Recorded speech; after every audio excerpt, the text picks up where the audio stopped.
The theme of the 2004-2005 lecture series is Christians Without Borders.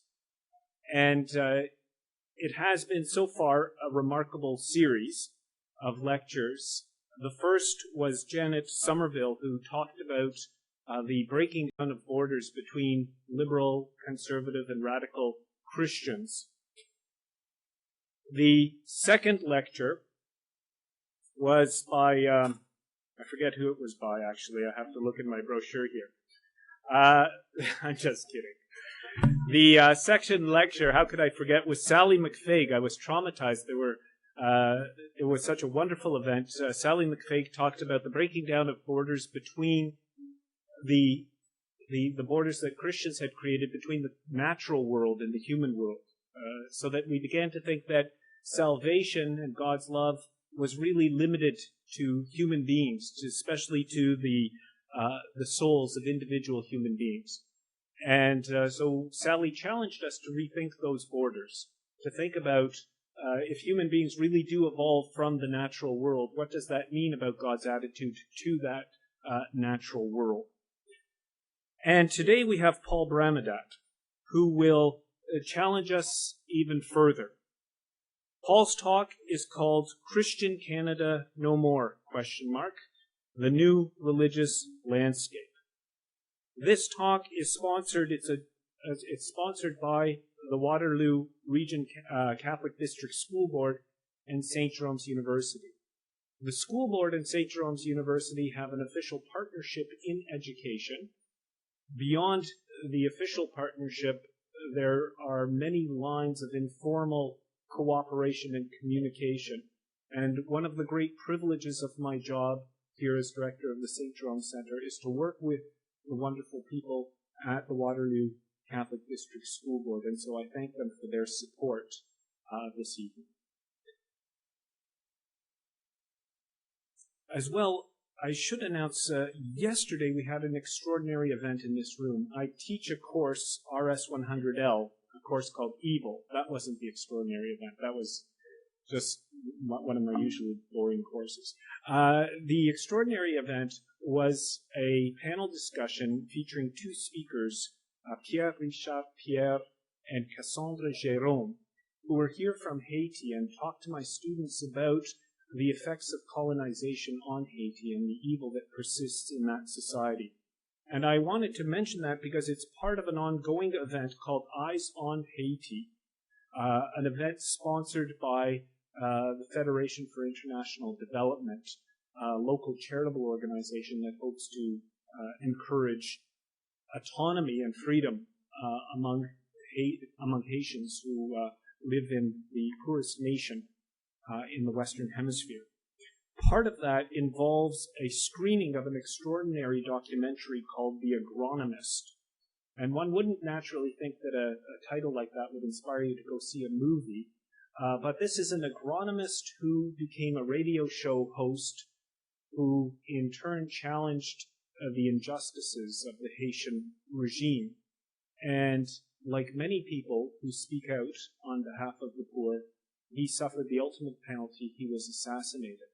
So tomorrow at 4 p.m. at the Princess Cinema, there is a showing of this documentary, The Agronomist. And if you can make it to that event, I encourage you to do so. The cost of a ticket is $20, but that includes all you can eat popcorn and drinks. But it is a fundraising event for this very worthy charity event. I strongly recommend that you go. Thanks to the generosity of Betsy Wall, who is the director of FIDA, I have a number of complimentary tickets up here, a very small number, but if anyone is sure that they will go, I would be happy to part with them. Back to our regularly scheduled talk. Paul Bramadat's title is Christian Canada No More. According to the 2001 census, the number of Muslims in Canada rose over the previous decade by 129%, Buddhists by 84%, Sikhs by 89%, and Hindus by 89%. Clearly, Bramadat writes, new waves of immigration have changed the Canadian religious landscape. And surely a drive across the 401 across the top of Toronto will tell you that. Now you can see mosques as well as Buddhist temples, and in addition to the usual Christian churches and synagogues. At the same time, the events of September 11, 2001 have reminded us all of the continued importance of religion in the lives of Canadians and especially others around the world. In his lecture, he will explore the extraordinary power of both religion and ethnicity in Canadian minority religious communities and international events. That's the way I usually begin, and now I want to pause because I want to introduce to you a very good friend of mine, Paul Bramadat. Paul and I actually met many years ago when I was a PhD candidate. He was an MA student at McGill University, and we were both students of Gregory Bond. And we became friends then, but Paul moved on to do his PhD at McMaster University. We hooked up after both of us had finished our degrees. Paul got a job at the University of Winnipeg, and I got this job here at St. Jerome's University. And we write back to each other. We keep mixing up which UW we're talking about. He always thinks it's University of Winnipeg, whereas we all know it means University of Waterloo. And since then, Paul published his PhD thesis, a book called The Church on the World's Turf, an Evangelical Christian Group at a Secular University. And he did, in that book, in-depth ethnographic study of the InterVarsity Christian Fellowship at McMaster University, and looked at how students use this Christian group as a fortress in a way to protect themselves against the secular culture of their university, but also, and the insight of the book lies in this, as a bridge towards other students, towards that same university. And it's a much more creative and I think detailed and effective look at the function of these religious groups at universities. And I think it's a very good book that university administrators should all read. His second project after that was he thought up an idea for a book that would deal with religion and ethnicity in Canada. And he basically pitched the idea to me first, and I didn't think it was a very good idea. And he said that he would take me to lunch when we were at Laval University, and we could discuss it with Harold Coward. And Harold Coward is one of the grand old men of, I'll use the term advisedly, of religious studies in Canada, who's written. Harold has published, if you put Harold's books on one pile and everyone else's books on another pile, they would about weigh the same. And Harold Coward thought that it was a magnificent idea and that we should do it, and he offered his support for it. And out of that project came a book called Religion and Ethnicity in Canada, published by Pearson. But Paul is a very busy fellow, and he cannot limit himself to simply one or two books. Paul works very hard in a project called the Metropolis Project. It is a project funded by the federal government that brings together policymakers, academics, and people from non-governmental organizations in a dialogue around how to integrate immigrants into a multicultural society. How do we welcome people so that they feel that they are truly Canadian, whatever the color of their skin, whatever their ethnic background, and, as Paul would emphasize most importantly, whatever their religion. In Canadian studies, in Canadian government's multiculturalism policy, not to skip too much of Paul's thunder here, the multiculturalism policy talks about ethnicity, race, and religion as important factors, but in practice the policy only looks at ethnicity and race, and religion is left aside. And Paul has done a great deal to push religion back onto the agenda in these government sectors. He is an associate professor in the Department of Religious Studies at the University of Winnipeg. He publishes and teaches mainly in the area of contemporary religion, ethnicity, and public policy in Canada, but his interests also include fundamentalism, terrorism, and popular culture. One is just as likely to hear Paul lecturing about Al-Qaeda as The Simpsons. In fact, on the issue of religion and conflict, Paul has served as a consultant to the Canadian government, especially in the post-9/11 era, on what exactly that conflict means in the modern world. This is a brief way of introducing someone who I think is an extraordinary young scholar, but also a very good friend. You might have noticed in the posters that we put up for this event, there was something quite different from the usual poster, and that is that the speaker is featured with his son on his back, piggyback style. And the reason was that I had lost Paul's official academic portrait. And so I reached into my hard disk and I found a picture of Paul and myself at the beach with our children perched on our back, his little son Max, who's 2.5 and a total gem, and my son Gregory, who's 7 years old. And I cropped myself and Gregory out of the picture, as difficult as that was to do for someone as self-centered as me. And hence you have Paul's wonderful picture on that flyer. So I've introduced to you someone who will talk about this subject in a way that I'm sure you will find engaging and enlightening, but also someone who is a very great friend. So please help me welcome to St. Jerome's Paul Bramadat.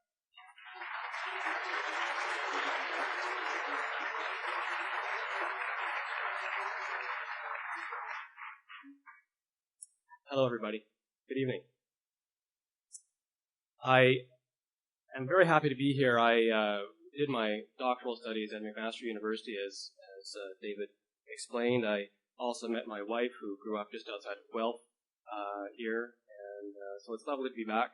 I'm happy to welcome her parents who are here, so thank you for joining us. And there are also a couple graduate students of mine who have, former students of mine who are now graduate students here, who have come to visit, so it's great to be here. Thank you also for David's very kind introduction. I also, by way of a preemptive excuse, I have to tell you that I was very clear with David that I don't do PowerPoint, that I'm in fact terrified of it. And I arrived here today, and David said, well, I took your overheads. I had sent him some computer file with my overheads just to let him know what I might be talking about, and he simply converted them to PowerPoint. Yeah, kind of like without asking me, which is just, that's just David. So, so I'm going to use this thing, and I hope it doesn't bite me, and if it does, it's not my fault. During the Olympics this summer, let me see. Okay. How hard can that be, right? Push, and it moves. During the Olympics this summer, I listened to the CBC radio coverage of a particular event. It was the synchronized diving competitions. Some of you may remember this. And the CBC broadcasters, as they were describing what was happening, because of course we couldn't see it because it was on radio, you could tell the people were getting ready for their dive. The people did the dive, and as they were doing the dive, the CBC, and this is a direct quote, the CBC announcer said, "It's good, it's consistent, they didn't blow it." And I thought, that is so Canadian of us, isn't it? Now, I have to say that these people actually came third. Okay, so they got a bronze medal. So they're the third best synchronized divers in the entire solar system. Okay, and good, consistent, didn't blow it is what we do. Now, admittedly, this is synchronized diving. We're not talking hockey or 100-meter dash, but still, we came third, and this is what we say. Now, it might be the case that Canadians are world famous for our humility and our sort of obedience to authority. The other joke, of course, is how do you get 50 Canadians out of a swimming pool? Excuse me, could you get out of the swimming pool? So it may be the case that we're kind of famous for this sort of thing. But there are a couple things about which Canadians are very happy to brag. Okay? One, of course, is hockey and beer. Okay? That goes without saying. But the two sort of serious things about which we're ready to brag are our healthcare system, on the one hand, and our multicultural society, on the other hand. Okay? Canadians go around the world bragging about this. The Metropolis project that David mentioned has given me the opportunity to travel and to various places. And in fact, Canadians, this is sort of it's become a kind of a tedious thing that Canadians do in these meetings, is talk about how great our policy is. Now, our policy is great, I have to say. In fact, we are really at the cutting edge of this particular issue. Now, I noticed that Roy Romano is going to be lecturing here in February, so I assume he's going to be talking about our healthcare system. So tonight, I want to talk about some of the great challenges and really some of the great opportunities we face as a country as a result of some of the dramatic changes that have taken place in the religious scene in Canada over the past 20 or 30 years. Now, most of my comments grew out of this book that David and I co-edited.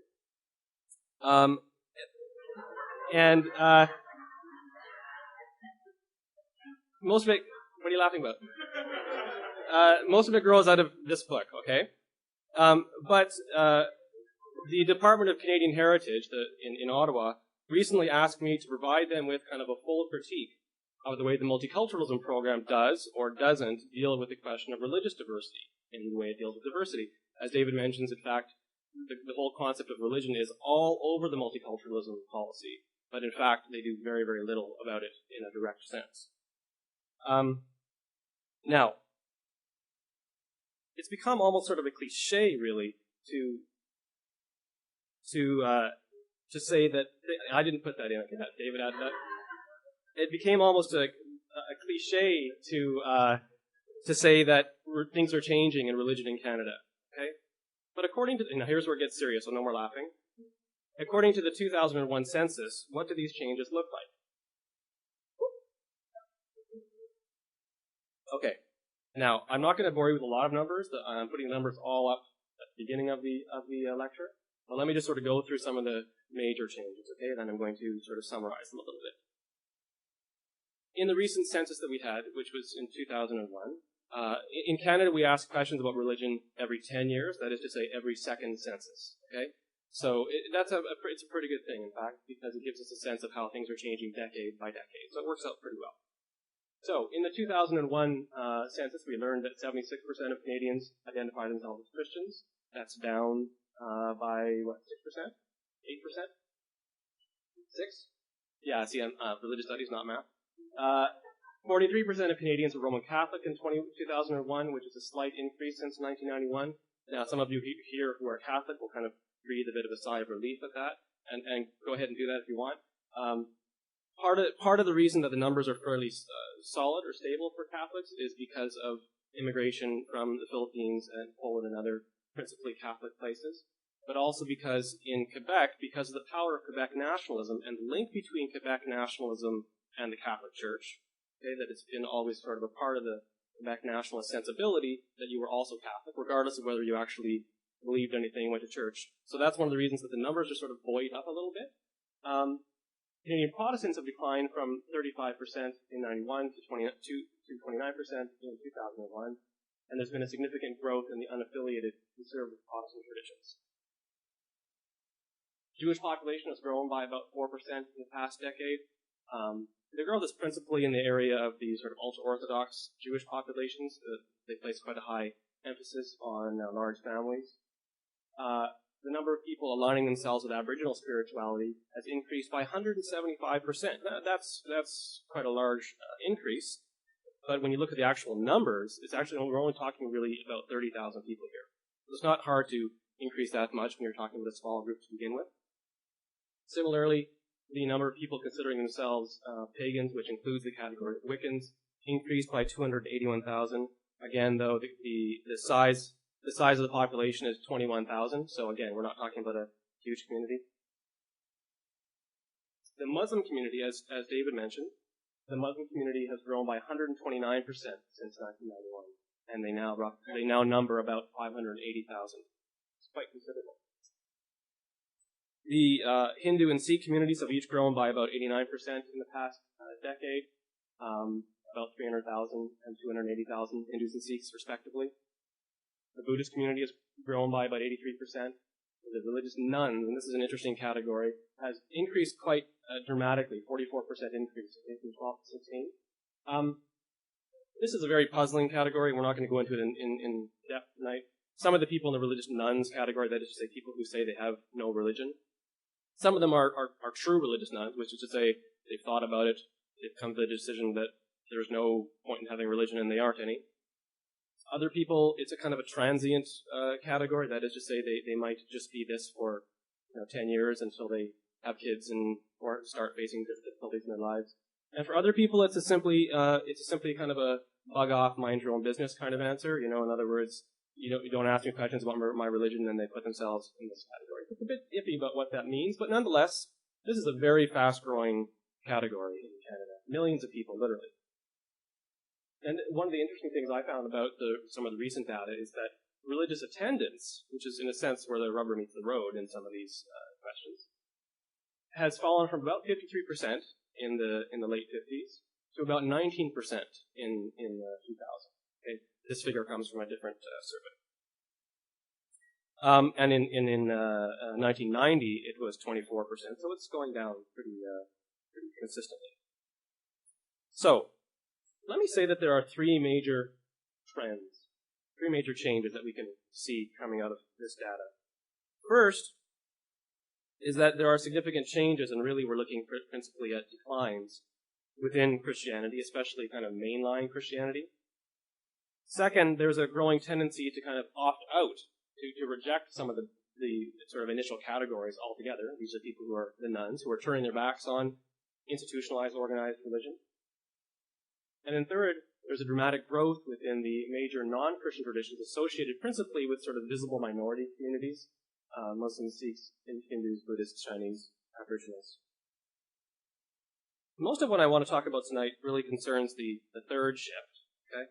But since many of you here are Christians, at least nominally Christians, I want to sort of at least just talk briefly about the Christian component of this. Many of the people who look at the census data and some of the other data that has kind of supported the census data are inclined to say that the information does not bode very well for Christians in Canada. Personally, I'm not really so sure that this is the case. It may be that we are, in fact, kind of in the middle, or perhaps even at the very beginning of the radical questioning of institutional Christianity. That seems quite likely to me. And while the evidence seems to suggest pretty solidly that people are less and less comfortable with sort of traditional institutional forms of Christianity, Canadians are not necessarily likely to switch to other religions instead, okay, on one hand. And on the other hand, Canadians are not necessarily less interested in any of the kind of traditional offerings of Christianity, including things like the notion of heaven, hell, rites of passage, the traditional concept of God, etc.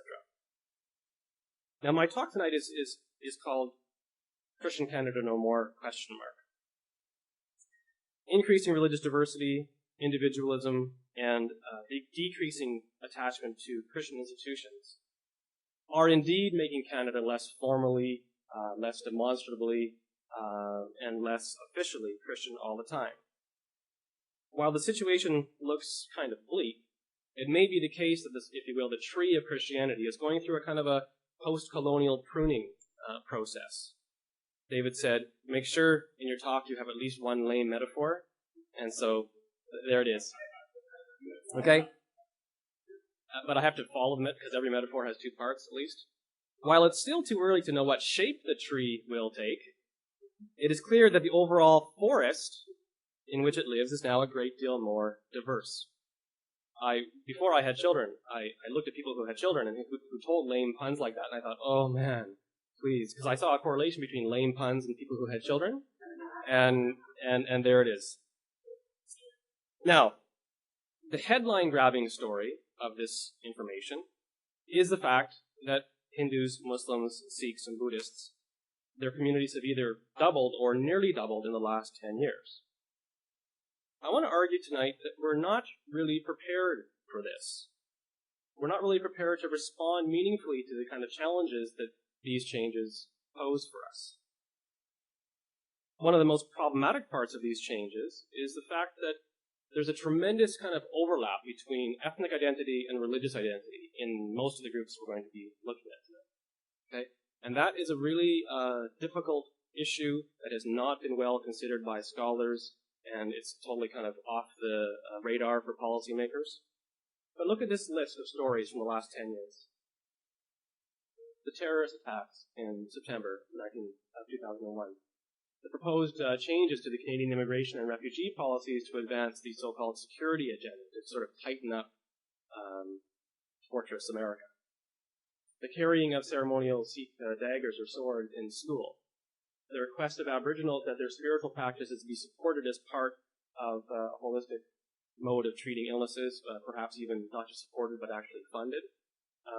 Especially in Winnipeg, where we have a very high Aboriginal population, the Aboriginals are very well organized and are seeking some sort of state support, if you will, for the funding of Aboriginal modalities of treating illness. The other ones, of course, are recent requests by a certain group of Aboriginals on the West Coast. Remember, you may have heard of this. There was a killer whale that was sort of bugging the shipping and the tourism and fishing and so forth around a particular area, and the government said, well, we can very humanely return this whale to its pod, which is in another part of the ocean, and the Aboriginals said no because they believed that this particular whale was actually a reincarnated ancestor or elder from their community. There was also, several years ago, conflict over tables and chairs in a Sikh Gurdwara, which is a sort of Sikh place of worship. Many of you will remember, of course, the conflict over turbans in the RCMP. I'll be talking a little bit about that later. And there were, of course, some of you may have heard about that because it's sort of related to some of you in this neighborhood. There was controversy recently when the president of the Canadian Islamic Congress seemed to endorse the idea that all Israelis are legitimate targets of Palestinian aggression. Okay? That's a very complicated issue, but let's just say that it's one of these difficult issues that can easily be used as an example here. Now, the list could be a lot longer, obviously, okay? But the point is that almost every news story involving religion that any of us can think about in the last 10 years also includes significant, maybe even determinative, ethnic and political components. Okay? It's often hard for journalists and the rest of us to determine when we're listening to a story that has to do with religion if that story is really basically ultimately essentially about religion or whether that story is really basically ultimately essentially about politics or ethnicity. Okay? The tendency has been to sort of assume or to imply, if you're a journalist, that it's really everything is really about ethnicity or politics or economics. And the kind of inherent religious component of a particular difficulty, like some of the ones I've just listed, is kind of bracketed, okay? Dismissed. Now, many of the issues that academics study are strictly academic. My wife, who was a graduate student with me at McMaster, left graduate school and went into medical school when she realized that all of the people who are actually interested in the things that she was going to be writing about would fit into her apartment bathroom. And so she said, this is crazy. And so she quit. In this particular case, though, I think that the understanding the relationship between religion and ethnicity is quite integral to understanding a great deal of what's happening in the contemporary world. You certainly can't, open a newspaper these days and go more than a page or two without finding some story that bumps into religion in some way. Okay? And the way in which religion sort of shows up in the news really is often all about religion and ethnicity. It's not really just about religion as such. It always comes bound up in these other cultural components.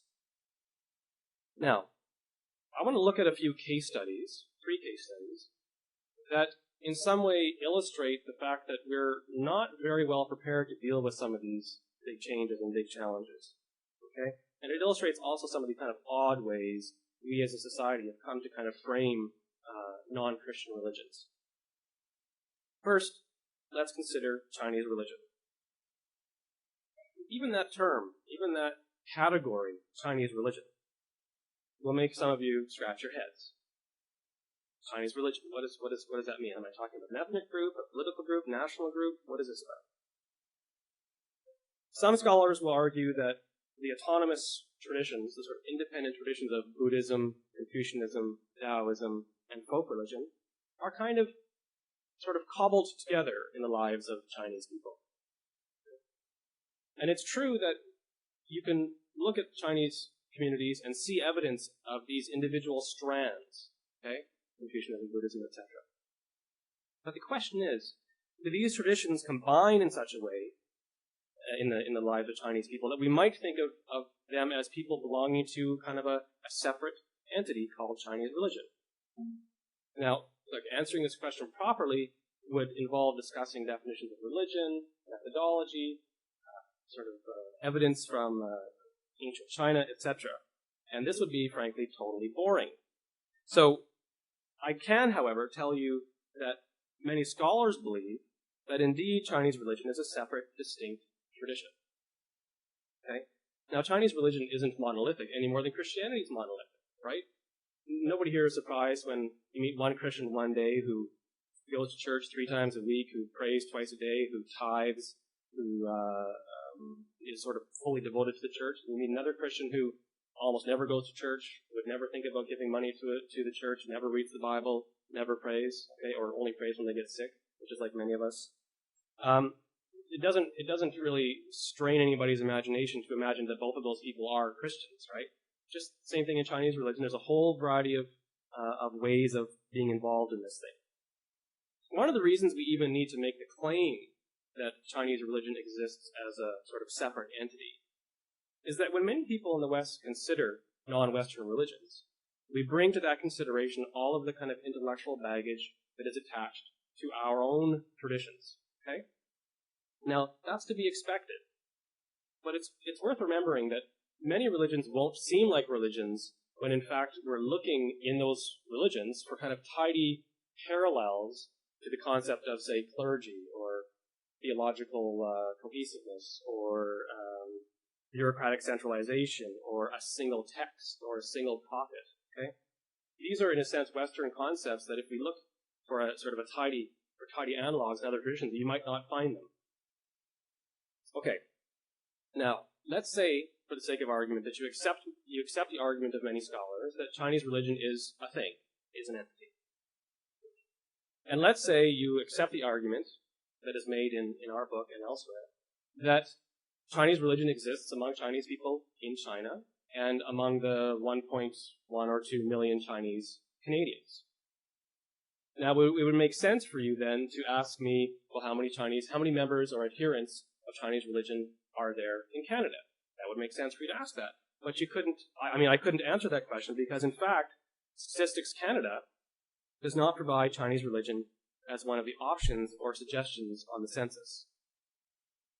But when we speak to scholars of Chinese religion, and when we speak to many people in the Chinese community, the estimates for numbers of people who are actually engaged in or involved in this tradition are actually pretty high. One scholar of Chinese religion said to me, well, you can never really find the correct answer for that question, but he said if you look at the percentage of space that is devoted in Chinese grocery stores to the selling of paraphernalia dedicated to Chinese religion, that's one way to kind of estimate the size of the community, because after all, there's no economic incentive for Chinese people who have Chinese grocery stores to be selling stuff that doesn't sell to anybody who's not buying it, right? He says about 25% of the space in many Chinese stores in Vancouver and Toronto is devoted to this kind of paraphernalia. He also estimates that roughly 70% of Canadian Chinese would be able to be kind of grouped into this, under this umbrella of Chinese religion. Now, because Chinese religion, as it's understood by many scholars, is non-dogmatic, that is to say, it's not rigid and exclusive, like, say, fundamentalist Christianity is, because it's non-dogmatic, that category would include many people who said they were Buddhist or Christian on the census. Now, anecdotal evidence suggests that in the absence of Chinese religion as an option on the census, many Chinese people will in fact choose no religion. The no religion category, the nones. In fact, none or no religion is in fact the choice of well over half of Canada's Chinese Canadians. Well over half of Canada's Chinese. 603,000 people, in other words, within the Chinese community chose the category of none. Chinese will often define themselves this way, even though they may have statues of various Buddhist figures in their homes, they may practice ancestor veneration, they may celebrate Chinese religious festivals. They may organize their homes according to feng shui principles, and they may endorse familial structures that come right out of the Confucian tradition. But they'll still say none when people ask them about religion. Now, if we accept the 2000 census at face value, what that means is that about 4 times as many Chinese have no religion than people in the rest of the Canadian community. Okay, and that's not really a plausible hypothesis. A much more compelling explanation for this odd numerical anomaly is that the people who engage in this tradition, but who claim to have no religion, they simply don't see on the census any option for them to identify themselves. And this is a passage from our book, from the chapter written by 3 scholars. One is a religious studies scholar, Jordan Paper, Lee Chuang Paper is his partner, and she is a community worker, and David Lay is a geographer out on the West Coast. Now, this kind of exemplifies in some ways the way social exclusion can be produced by the way in which certain questions are actually structured. As the saying goes, we look where the light is. So now, okay, the next question is really, who cares? Right? Really, who cares? Just because the census doesn't capture this form of religiosity, what difference does it make? Well, the thing about the census is that the people who are involved in the census-making process, okay, the people who choose what questions get on there, there's a tremendous controversy and tremendous infighting and negotiating and leverage and all kinds of and backbiting, and it's a very conflictual process, actually, getting the census together, especially the questions on religion. But the use of the census, nobody does that. The use of the census is absolutely crucial as a public policy determining tool. The thing to bear in mind here is that, to use the metaphor I just used, that the questions matter because, according to the metaphor, the answers are the light that tells policymakers where to look. And that's a second lame metaphor. I promised only one, but there you get 2. Okay? So this in a sense, the census is, the only reason we ask these questions is because we do spend millions of dollars asking these questions, right? The only reason we ask these questions is because we care. We want to know how many people are in Canada, what you're earning, or have you worked in the last year, what your age is. We want to know all this stuff because it helps us shape social policy. Let's say there were only 6,000 Muslims in Canada. Okay?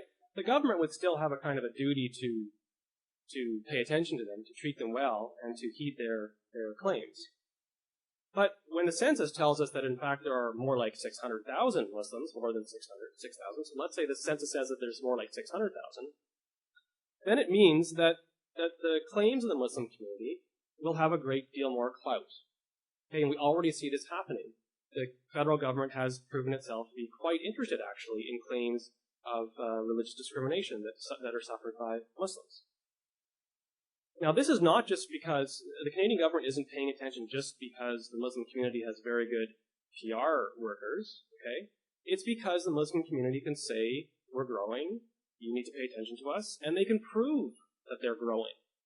Okay? And the only way they can prove that is because the census tells them that. In the United States, where the national census doesn't ever ask about religion because that's just not the American thing to do, a very religious country, but they don't ask about religion.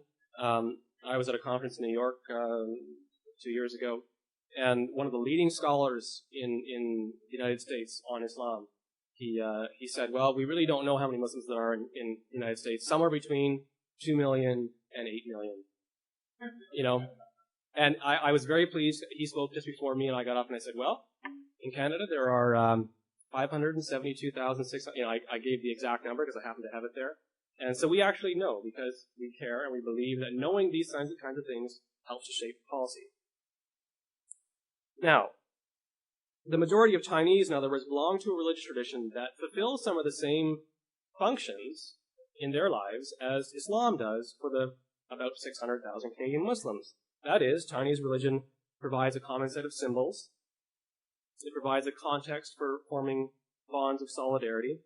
It provides a religious framework for preserving and for celebrating religious and cultural customs. But because Stats Canada simply does not recognize the tradition as a tradition, it sort of disappears in public discourse. Now, at the present time, the Chinese community in Canada is not facing anything like the kind of discrimination and marginalization that many Arabs and Muslims are experiencing in Canada. So in a sense, the fact that many people in Canada don't know anything about this form of religiosity, in a sense, it's not as dire as the fact that many people don't know anything about Islam. So that's the good news, if you will. The bad news is that because we are reluctant in this particular case to bring out the intricate interrelations between religiosity and ethnicity, because we're reluctant to do that, we are remaining ignorant about the social and cultural and religious lives of over 500,000 people in this country. And moreover, there's no reason to expect that the complex social forces that exist within the Chinese community are going to remain kind of privately enclosed in that community. It's already not the case in Vancouver and Toronto. So it would be wise to start paying attention to them sooner rather than later. Okay, now the second case study is a case study of a guy named Gurbaj Singh Multani. Now, in February 2002, Gurbaj Singh Multani, who was then a 12-year-old Sikh boy in Quebec, was told he wasn't allowed to wear his kirpan, which is the Sikh ceremonial dagger, to school. His principal's ruling was affirmed by the school board. The boy's family then took the case to the Quebec Superior Court, which ruled in favor of Singh, and therefore made him, put him back in school with his kirpan. But then in March 2004, the Quebec government appealed the decision to the Quebec Court of Appeal, and their appeal was granted and the kirpan was again taken out of schools. Singh's lawyer, Julius Gray, some of you may know about him, Singh's lawyer appealed to the Supreme Court in 2004 in July, and the Supreme Court is going to rule on this issue. The ruling should be out probably next summer, 2005. In the middle of all this, surprise, surprise, Gurbaj, the teenage boy, he just moved to another school, right? But in some ways, this philosophical issue has yet to be resolved. Now, Julius Gray argued that the kirpan is a strictly religious symbol and not a weapon, and therefore the school's decision represents discrimination against Gurbaj as a baptized Sikh, as an Amritdhari Sikh.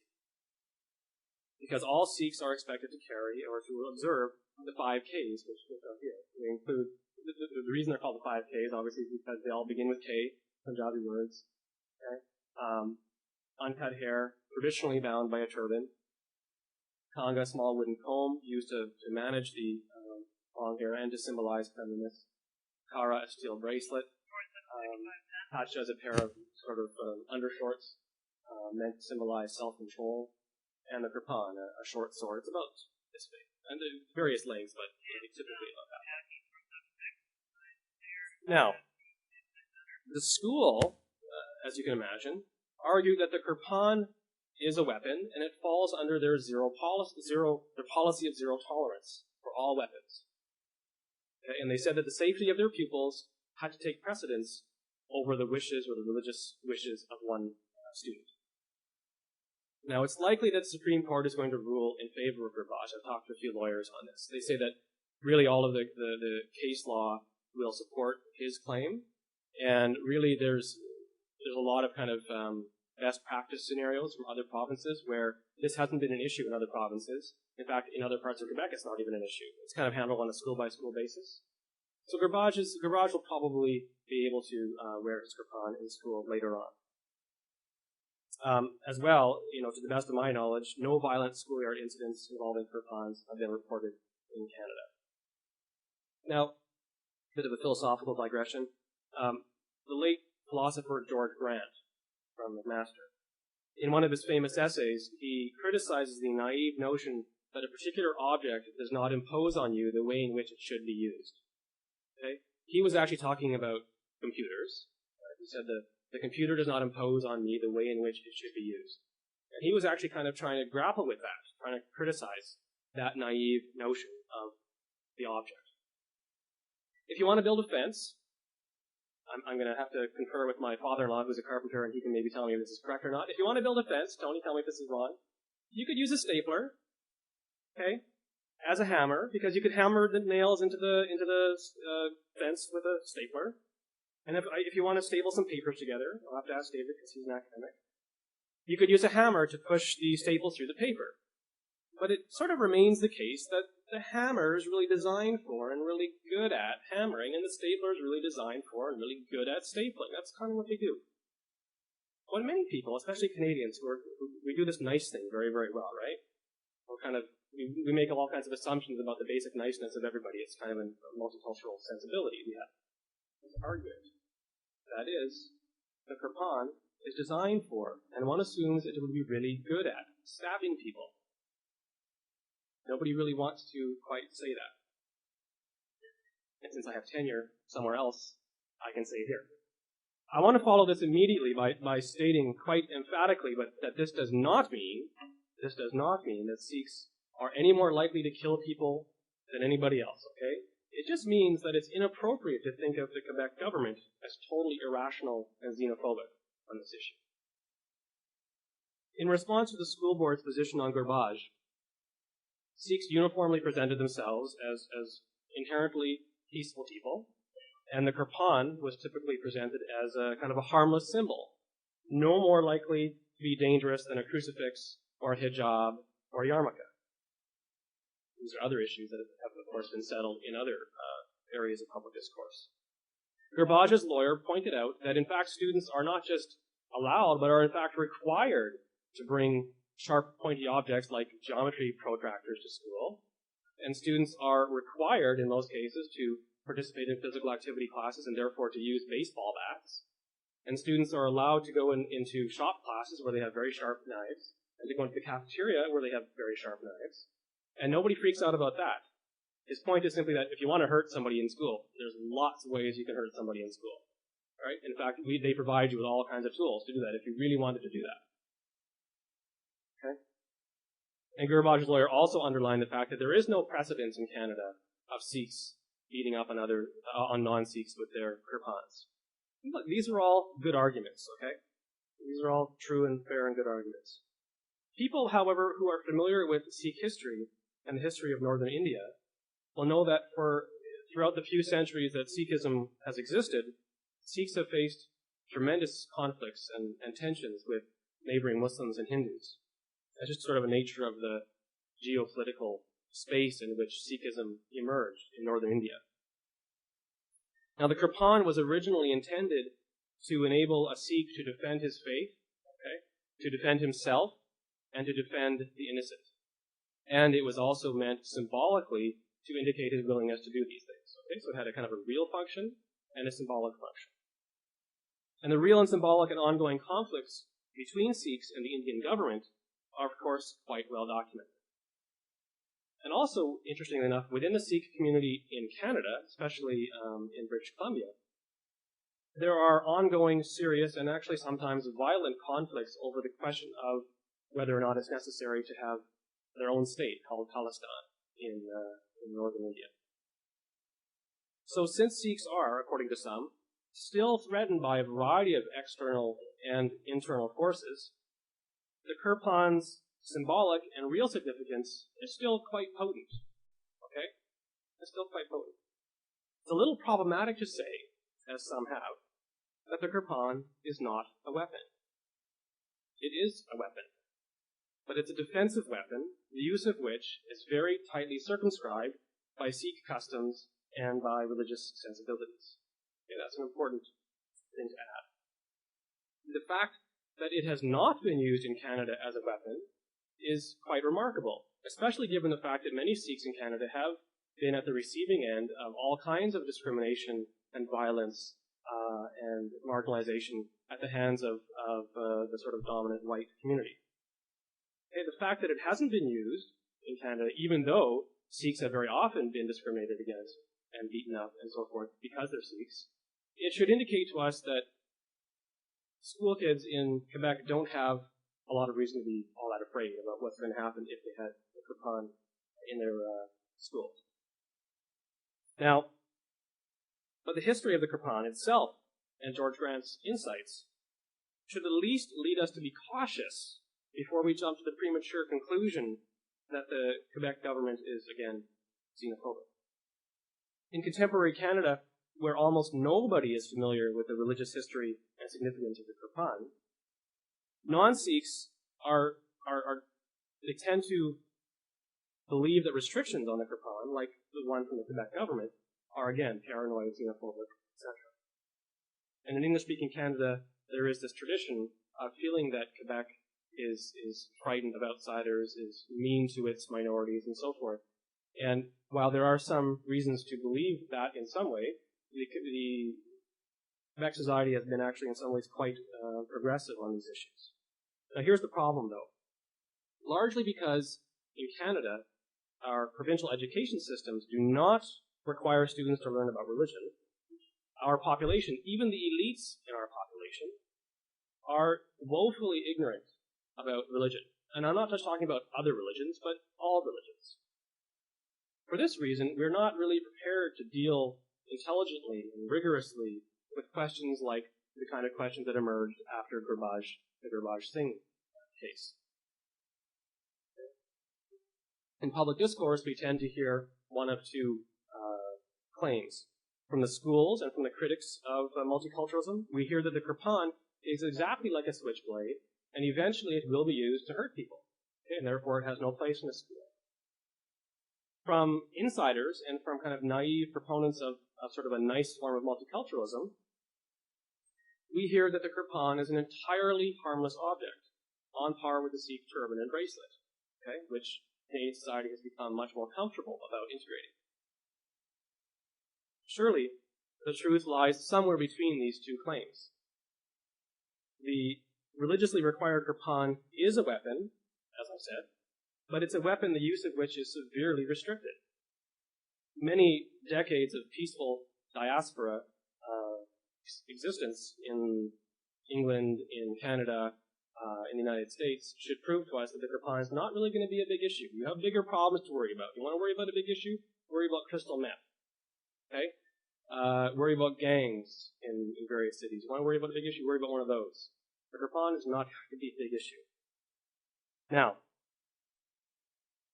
education about Sikhism and the 5Ks in general, and the spiritual disciplines associated with Sikhs in particular, might help to make public and legal conversation a bit more informed, a bit more sophisticated, a bit more meaningful.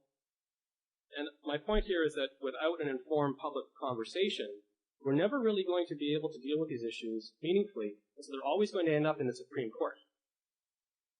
Right? And it takes forever to deal with something in the Supreme Court. And there's all, as you know, there's all these debates about what role the Supreme Court should play in the handling of sort of public policy issues. And this is a quotation from the book from the author of the chapter on Sikhism, Cynthia Mahmood, who teaches at the University of Notre Dame, who wrote the chapter on Sikhism. Now, an interesting kind of sidebar, if you will. Several years ago, when the Canadian Sikhs were making their claim that the turban should be allowed in the RCMP, what they argued was that the turban was a religious requirement. They said that the turban wasn't just a Punjabi custom. They said that the turban was a real requirement. As you know, the Sikhs in Canada, they won that struggle, and after that, the turban was allowed into the uniform of the RCMP and a variety of other places as well. Of course, the tricky bit there is that there was kind of a debate even within the Sikh world about what is actually required. Many people say that simply long hair is required or uncut hair is required, and that the turban, in fact, is just a culturally specific way of managing the turban. I mean, in some ways it doesn't matter because for years and years and years, for decades, or centuries and centuries, the turban and the long hair have kind of grown together. But the question is, for a tradition like this that is concerned about textual legitimacy, one of the tricky bits is which part of the requirement of the 5K really refers to this community. Now here's where it gets interesting, because some of you know about what's happening in France. The French government recently said that no explicit signs of your religion can be worn in French schools, right? And this issue was really meant to, I would say, target the Muslim female population for their wearing of hijab, right? Because many of you know that in France there is this concern about the Republican quality of France and the secular quality of the schools, all right? Now what's interesting is that in France, many Sikhs argued that the turban should be exempt from these rules. Why? Because they said the turban is just, it's just the way we bind our hair up. The hair is the real thing. The turban is just a cultural habit. So let us wear our turbans because turbans aren't religious. The point is just that in Canada and in France, the same religious community makes totally different claims to allow the turban to be part of the public arena. Okay? It's really, to me, fascinating. Of course, the French government wasn't really, some at least, weren't really buying this because in the first month or so, when this French fatwa ruling on hijabs and other explicit forms of religious clothing, in the first month, they did expel not just women wearing hijabs, but many Sikhs wearing the turban. But the point is that these two communities, again, which most of us would assume are kind of singing from the same songbook, so to speak, argued very differently in order to get their accommodation and their integration met the way they wanted it met. Now, again, the point is that a broader familiarity with Sikhism, where it came from, what the requirements are, what some of the sort of dominant issues are in the community, a broader familiarity with that kind of issue would help us to deal with the kirpan, with the turban, also with the hijab in the case of Islam. Okay? A broader familiarity with the sort of significance of these objects, or articles of clothing, in the actual traditions they come out of, would help us to deal more meaningfully, more thickly, if you will, with these traditions. Okay. The third case then. Islam. The third case study really involves a kind of non-stop, I would say, post 9/11 public conversation about Islam. I want to suggest that when we pay attention to what's happening in the public arena, in the news and in other places, when we pay attention to what's happening in the public arena around Islam, we see two patterns. The first pattern is what I would call the Islamophobic pattern. Okay? The term was coined a few years ago to describe a kind of a deep pre-rational or anti-rational fear of Islam, the sense that Islam is an alien other, the sense of all Muslims as belonging, as Samuel Huntington said, to a kind of a civilization against which our Western civilization has to clash, his famous book, Clash of Civilizations. The sense of Islam as in a sense, being categorically different from our society. According to this Islamophobic argument, Muslims can never really fit in here, that is to say, or anywhere else in the West, because they have a kind of an inherently foreign or exotic status. Now, look, we hear bits and pieces of this argument, in this hypothesis, in Canadian newspapers, in call-in shows, on TV, and in all kinds of other parts of Canadian public discourse all the time. When we hear this, even though Muslims and those others, Hindus, Buddhists, Sikhs, etc., have been a part of our society for quite a long time. Okay? In fact, the point is that the notion of our society is and should be radically sort of broken open and up for renegotiation. That's kind of the nature of Canadian multiculturalism. But the point is that we hear all these things, these kind of Islamophobic sensibilities in public discourse quite a bit, even though they've been a part of our culture for a very long time, and even though those Muslims who are supposed to belong to a single civilization speak dozens of different languages, are literally spread around the globe. They're rich, they're poor, they're educated, they're uneducated, they're pre-modern, modern, post-modern. In other words, they're just like everybody else. Now, although Islamophobia is a problem in Canadian public discourse, in public discourse, I would say that really brazen or really blunt examples of Islamophobia are fairly rare, actually, I think. They're far more rare than I expected them to be after 9/11. And I think that in some cases, with respect to this particular audience, I'm not going to spend a lot of time debunking Islamophobia. Most of you are probably already critically conscious about that, and I don't really want to, as it were, preach to the converted. What I do want to talk about, though, is a less visible, very common pattern in the comments I have observed in the media, from government officials, and from others in the Canadian public discourse. Now, while the first pattern is problematic because it frames Islam as dangerous and other and militant and terroristic and so forth, the second pattern, the one I want to talk about now, is problematic because it's based on a kind of a naive summer camp cartoonish picture of both Islam and of religion in general. I want to say that this second pattern, let's call it the naive approach, is evident whenever we hear government officials, Muslim leaders, and sympathetic liberals say that the attacks of September 11th had absolutely nothing to do with Islam.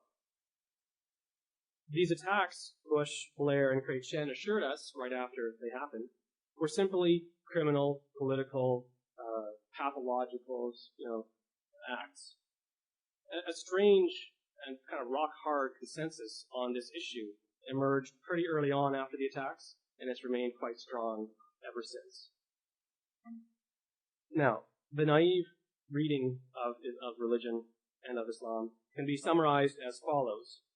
Religion is at heart a virtuous enterprise, so anyone who claims to do anything violent or hurtful in the name of religion must, by definition, be either insane, completely misguided about the true, good, virtuous nature of his or her religion, or must be using religion as a smokescreen behind which he or she is usually hiding, and here are the three biggest candidates, his or her sexual, political, or economic gains. Okay? I want to suggest that the basic model at work behind this naive vision of religion is based on an almost, and this is to me where it gets frightening, it's based on an almost willful ignorance of human history. It's based on an almost desperate wish to avoid conflict in our society. People are afraid that if we actually spoke the truth about some of these issues, that there will be conflict, and Canadians are sort of phobic about conflict. To define religion as a solely virtue-seeking project, as a basically sweet and kind of lovely thing, is to deny the complex role of religion in the real world. It's also to deny the countless examples of cruelty, stupidity, and injustice that are perpetrated in the name of religion. In other words, it makes no more sense to say that Islam had nothing at all to do with 9/11 than it makes to say that Christianity had nothing at all to do with the residential schools and the terrible abuses and pain that came out of that experience. It's quite convenient, I would say, for progressive liberals, like me and my friends, to define true Christianity, true Islam, or true Hinduism as being kind of essentially oriented toward so-called progressive liberal values. And what a coincidence. This sort of selective definition of religion is very convenient for people who want to use a given religion or bits and pieces of religions for their own spiritual growth. If you want to do that, that's fine. Go ahead and do that. Okay? But this selective definition of religion is not, however, very helpful for dealing with the ways religion actually seems to function in the real world. This is a passage from Bruce Lincoln's quite powerful short book called Holy Terrors, Thinking About Religion After September 11th. It's quite a brilliant book. Just going to give you a second to take a look at that.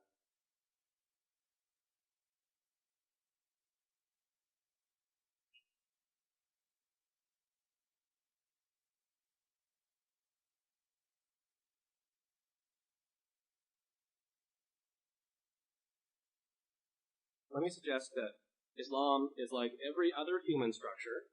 It's like democracy, it's like feminism, it's like capitalism, like Christianity, it's like technology, in that it's a system of ideas, of symbols, of texts, of art, architecture, aesthetics, etc., that's been built over centuries by lots and lots and lots of people in all kinds of different places and all kinds of different situations politically. As such, we should expect that there will be all kinds of legitimate diversity within the tradition, right? We should expect that. And as such, I think we should be suspicious of people, or at least cautious of people, who claim to speak on behalf of the true, authentic tradition. Okay? We should be especially cautious of people who seek to correct Islamophobic stereotypes by offering you strictly kind of sunny stereotypes. I was in Europe in September, in Italy, and I was at a conference that was organized between the Australian government and the Canadian government. And Australia has a kind of a policy of multiculturalism, very much like the Canadian policy. And so they were bringing together a variety of leading academics, policymakers, and so forth to talk about the future of multiculturalism. Religion really wasn't the key thing, but they brought me and a couple other people in to have a kind of a component dedicated to religion. They brought in a Muslim from New York, actually. His mosque is sort of just down the street from Ground Zero. And he's a Sufi, and the Sufi tradition is kind of the mystical tradition within Islam. And he was the only religious figure, the only sort of official religious figure who was invited to speak to the conference. A very lovely man, articulate, soft-spoken, brilliant, kind, sweet, the kind of person I would love to have over to my house for dinner. A wonderful person, okay? But in his comments, he said a number of things that I found very troubling, okay? At one point, somebody in the audience asked him, she's an Australian and she's a Muslim Australian, and she was asking him what he thought about the Muslims within the community who are really pressuring women to wear the hijab. That's how she put it. And he referred to them kind of in passing as Islamic fascists. There was no ripple of anything in the crowd, except for me. I was chairing the panel, so it wasn't really appropriate for me to do very much. And then he said also that in Islam, that it is, in fact, totally is un-Islamic to support conversion. That there's no pressure or there's no movement toward conversion within Islam. Now, I mean, again, nobody in the audience had any training in religion. The only way I know this is because one of the other speakers actually did an informal poll when he was speaking. He said, "How many of you have training in religion? Any kind of post-high school training in religion, or any significant training in religion?" 3 people put up their hands. Okay, I was one of them. Another religious studies professor, colleague of mine from Atlantic Canada, was another one of them. The other one was the guy's wife. Okay, she can't really be counted in the sample because she's sleeping with the guy who asked the question. So, in the social sciences, that's considered inappropriate. So we'll just say that the sample is really 2. And so here you have a group of very advanced scholars on this issue, and nobody knew very much about this topic. Now, this is not to suggest with some postmodernists that we cannot talk about mainstream or traditional Islam. Of course we can talk about that. We can still say that according to traditional Islam and according to the vast majority of Muslims, the attacks of September 11th are considered abhorrent. It's still obviously appropriate to say that. But it seems to me that whether we are talking about Islam in Canada, Islam in the world, Christianity in Canada, Hinduism in Belgium, I don't know if there are Hindus in Belgium, but regardless of what tradition you're talking about, we should at least strive to understand as many types of that religion as possible. Right? If we continue to accept the naive account of Islam that is often offered in public discourse, then we'll never take the time to grapple with the coherent, powerful minority form of Islam that actually motivates people to give their lives and take the lives of others in the name of this tradition. Now,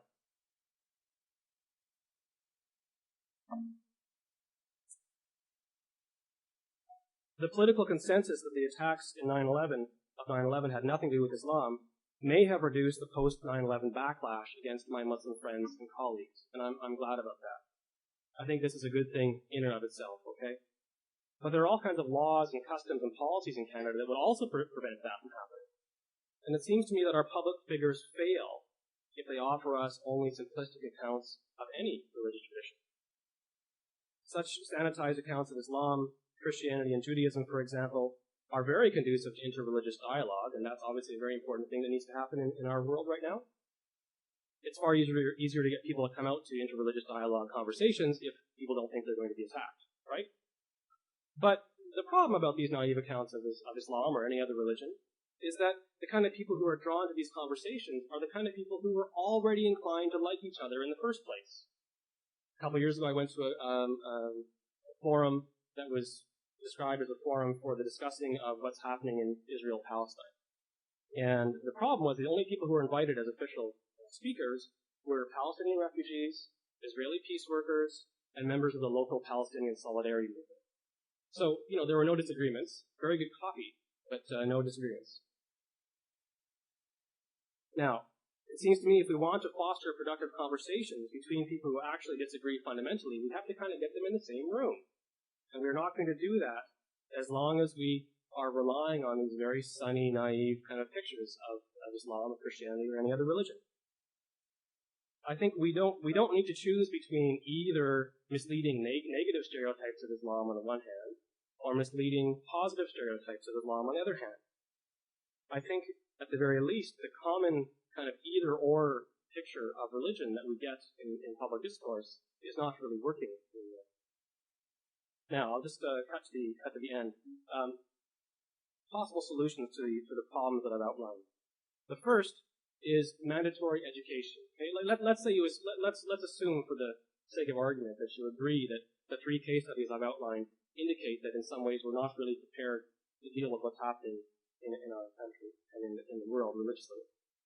So then we have to ask ourselves, how can we respond to this? Okay, the first one is to insist on education about religion for all high school students. We have to be very clear what that means. Education about religion. That doesn't presuppose that religion is a good thing. That doesn't presuppose that a particular religion is a good thing. Okay? I mean, it's odd that we think that a kid from Nanaimo should be, has to know what the capital city of Prince Edward Island is, but we don't think it's important for him to know about even the most basic elements of Islam, of Sikhism, of Hinduism. Kind of odd.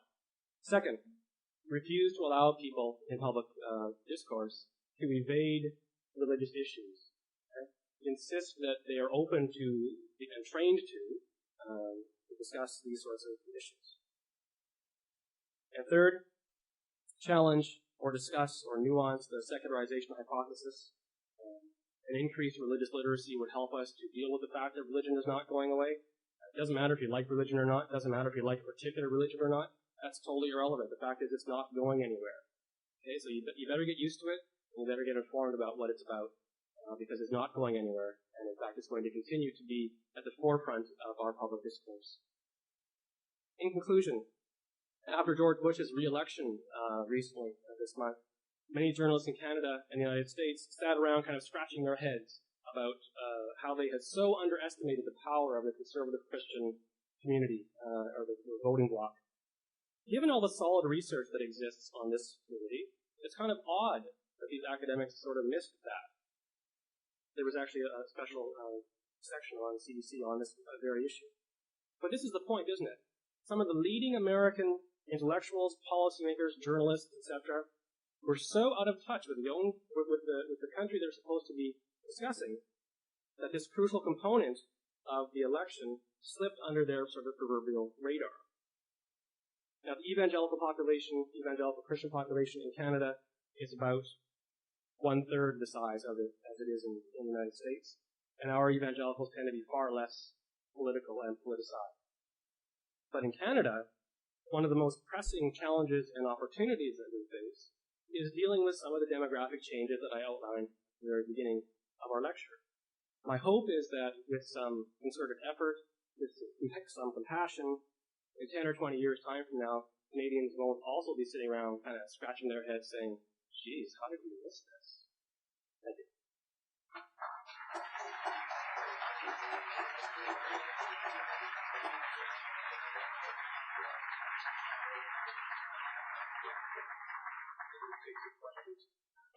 Paul has agreed to take some questions. If you will raise your hand, Ivan Person will come up with a microphone.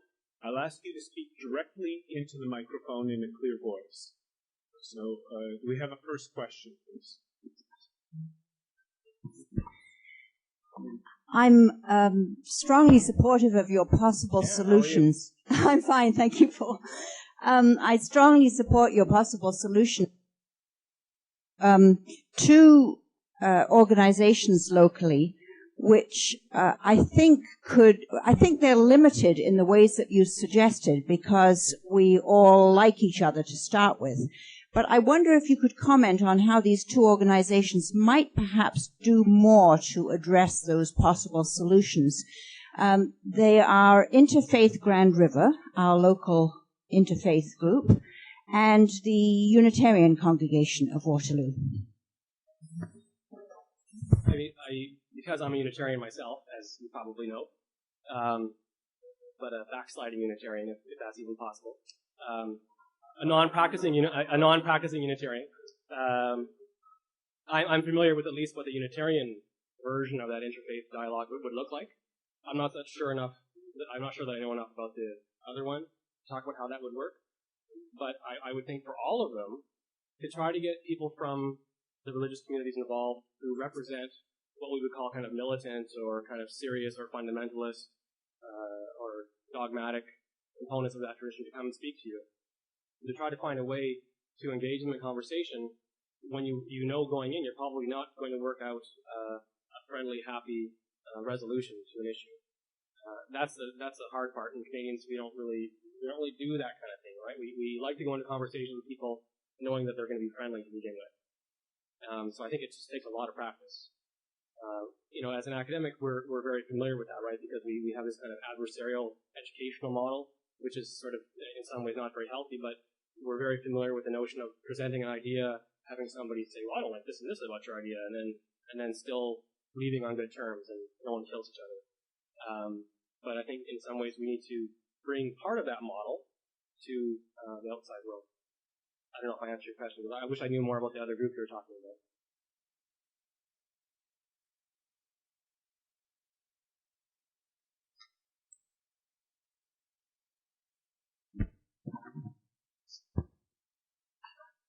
Out of our Charter of Rights, a lot of this kind of conversation happens, and probably it's happening more in Canada than anywhere else.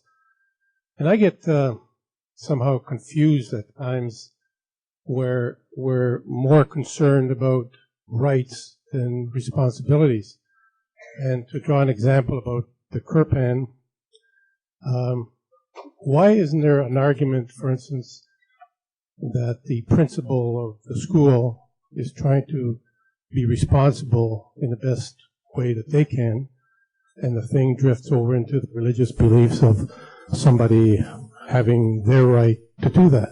Now, I respect, we want to accept everybody and be very nice about it. I mean, in Hamilton, we have a situation where a bunch of guys wanted to smoke pot, so they created a church and made their sacrament around it. What was the address of that? I don't know, I mean... like some of these things, or like the wearing of the turban. I don't have a problem with anybody wearing a turban or having long hair, but in the police force, that's their uniform. So the guy comes in, takes his turban off. When he's on his job, he wears his uniform. When he goes home, he wears his turban, and I think that's perfectly acceptable. Why are the conversations not shifting to that rather than in a desperate way trying to accommodate the person who's in the minority, so to speak? Situations, but it seems divided at times for me. Yeah. Okay, you raise a lot of interesting issues there. Let's say there are a couple different definitions of Canada as a state. Let's say that one definition is that the notion of Canadianness is sort of an abstract notion. That is to say that our institutions and so forth look like this, our RCMP uniforms look like that, and our school policies are X, and they're sort of set like that forever. And therefore, our job as people being socialized into Canadian society is to come to terms with those givens, with those things that don't change, right? And the other model of understanding Canadian society is to say that Canadian society reflects Canadian population, right? So that the model of the RCMP guy looking like X, the RCMP guy being a guy, that model belonged to another time when there weren't a lot of, when feminism was still very young, if it existed at all, and when the challenges to that particular shape of things were virtually non-existent. Okay, and then now that Canada now has these large communities who might ask for accommodation, what is the problem with actually changing that? Because in other words, is the state supposed to look like the population, or is the population supposed to look like an abstract notion of the state? Now in Canada we have this duty, if you will, for what's called reasonable accommodation. So the question facing the people in the Quebec schools is, does accommodating this person to have this crepon, or in the RCMP case, accommodating the turban in the uniform, what does that cost us? Okay? Now you could say, I think what I hear you saying is that what that costs us is it's some kind of injury to the abstract notion of what the RCMP uniform is supposed to look like. The assumption that underlies this concern, I think, is the notion that the RCMP uniform has always been like that. In fact, it's changed many, many times, right? And I don't think you would want there not to be women in the RCMP. I doubt that, right? But of course, we had to change the uniform and the codes and so forth to allow women. And so what is the problem with changing the uniform? Okay? Because again, the uniform, if you look at the history of millinery, or the history of the head dress of the RCMP, it itself has changed many, many times. What is the problem with changing it? But the concern is over, are we going to injure this abstract notion of Canadianness as it's embodied in the RCMP, for example? Or are we going to ask that notion to be somehow reflective of what the population is really like? So the population now includes women who want to be in the RCMP. So, I mean, we have to accommodate, it seems to me. Thanks.